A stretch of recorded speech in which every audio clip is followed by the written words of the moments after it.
It's time for a little romance. See how to incorporate ethereal and nostalgic elements into your jewelry today on Beads, Baubles, and Jewels.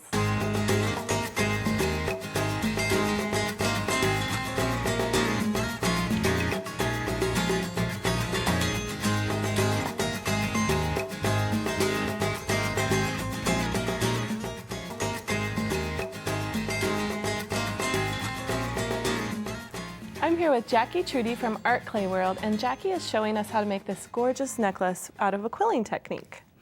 Yes, Love it. It's using paper type, and it's a particular kind of metal clay that has all the water taken out of it already, and it comes in sheets. And sometimes the sheets just look like vinyl, and it's about 3 inches square, and it just is thin and flexible. And it was originally made in Japan for origami, but because most Westerners don't do origami, we've just been punching it out for applique. But I discovered that you can actually quill with it. So what I have here is a piece of the paper type, and I have already cut out, just using a straight edge and a craft knife, just making 1/16 little strips, and you can use a pencil and you can score it out if you want, or you can just use your eye and make these little strips. And once you do the strips, you need a quilling tool, and there are all kinds of quilling tools out there, brands and brands of them, but this one I like because it has a little larger slot in the top. And what you do is you take the piece that you've cut out and you load it. There's a little slot that you just fit the paper in. And now I'm just going to roll it up. And I roll it away from me, and the paper type has a memory to it, so it will stay where you put it. And when I take it off, you take the little tail end, and you just unravel it a little bit. You bump on it, and it unravels.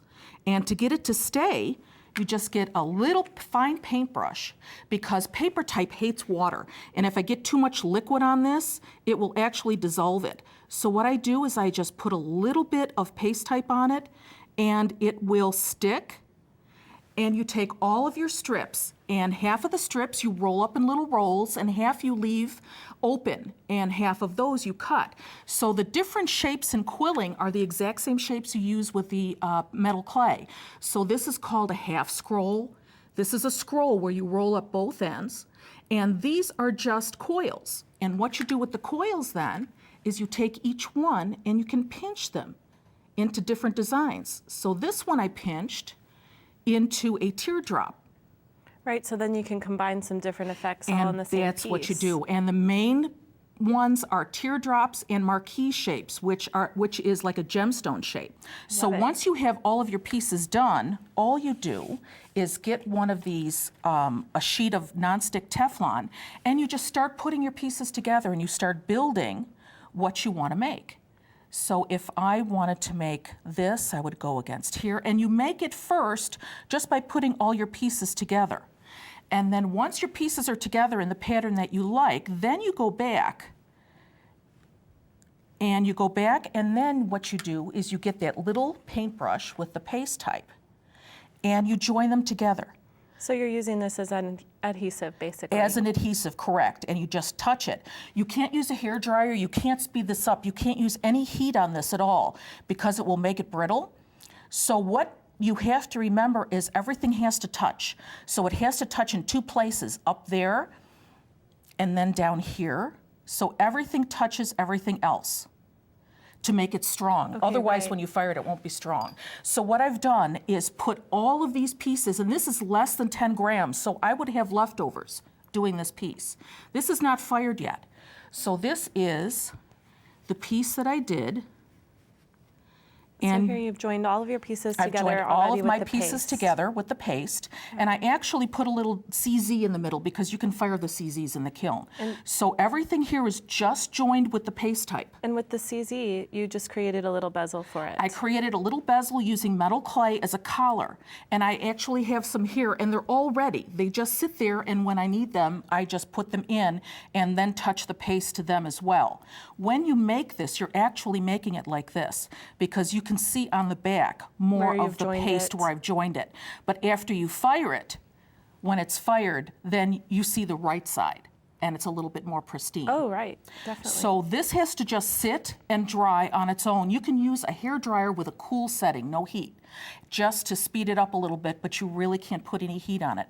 When it's done, and I just used a little coil that I had for the bail. That's the bail. That's the Good bail. idea. And all I did was use the little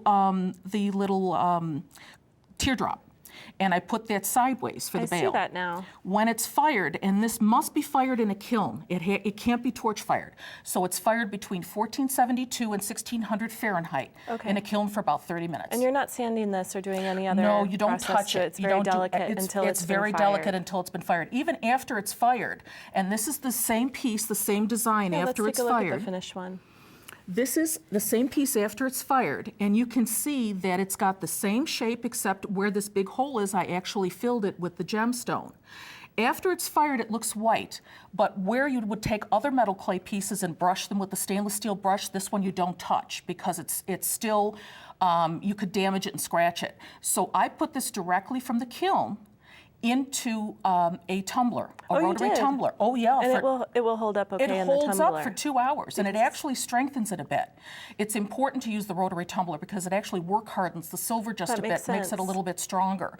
So after it's been tumbled, it's beautiful, it's shiny, it's gorgeous, it's fairly strong. It's still a delicate object, but a lot of jewelry is delicate, and you just treat it as such. Oh, sure, and it's so pretty. I love the way that you set the stones in there. And this is a great idea for using the other type of metal clay because on other shows this season, we've talked about the kind that you cut out, you know, or we will talk about the kind that you cut out. But this particular one is works almost more like paper. So quilling is a perfect technique for that. Quilling is a perfect technique, and every time you do it, it's going to be slightly different. So again, metal clay gives you that everyone is unique feel. Right, and it gives you a really romantic look too. Very much so. Okay, well, thank you so much, Jackie.